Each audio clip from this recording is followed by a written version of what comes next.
Subcommittee will come to order. The chair recognizes himself for an opening statement.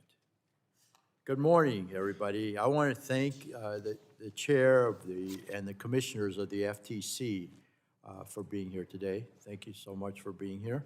The last time the FTC commissioners were before this committee was for a single combined legislative and oversight hearing in July of 2021. Given that, there will be no shortage of questions today, I'm sure, from both sides. Sadly, we have no Republican commissioners on the panel to provide balanced views on what the FTC is doing in its current actions. That's regrettable. I'm sure you are not surprised, of course, that I would lead into that.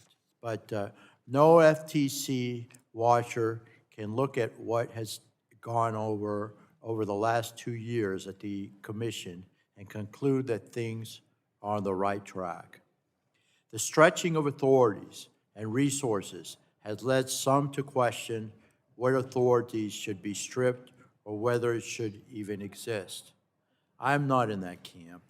I want this to be the most respected protector of our children, our seniors, and of course the ultimate enforcer of our privacy and data security.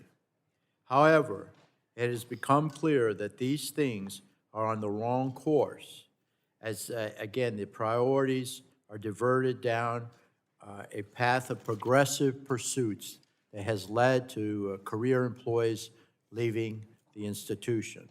That's unacceptable. So let me be clear.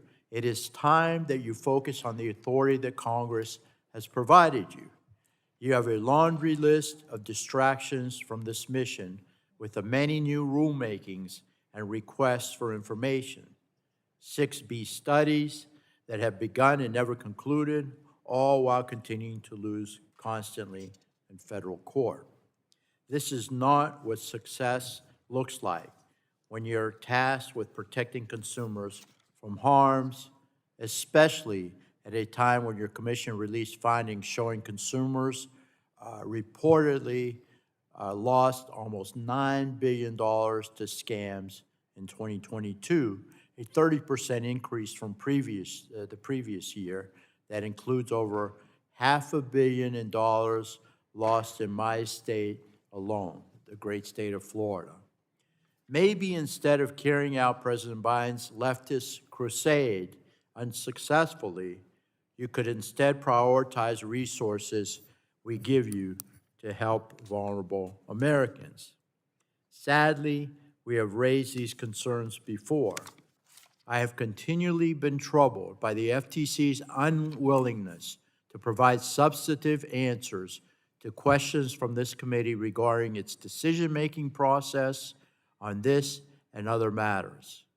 You attempt to block us out like you did to your former Republican commissioners, one of whom resigned in a showing of contempt of your management and lack of due process. At the same time, you have asked for a budget increase. How does one justify this when we hear how staff has been diverted from mission-critical functions and pulled from bureaus to focus on merger reviews? In fact, there has been such a mass exodus of career staff at the agency, you seem to be squandering away the resources that we currently give you in favor of pursuing unprecedented progressive legal theories. I'm submitting for the record an article from Bloomberg Law on March 16 titled, "FTC Lawyers Leave at Fastest Rate in Years as Khan Sets New Tone." Without objection, so ordered. Perhaps nowhere more evident that there's a drain on the consumer protection mission is, of course, the lengths the FTC has gone to block Illumina's reacquisition of Grail. The FTC, in an unprecedented move, overturned an earlier decision by the agency's chief administrative law judge, which allowed the merger to move forward. This decision could literally delay new and life-saving screening technology from getting to consumer to cancer patients.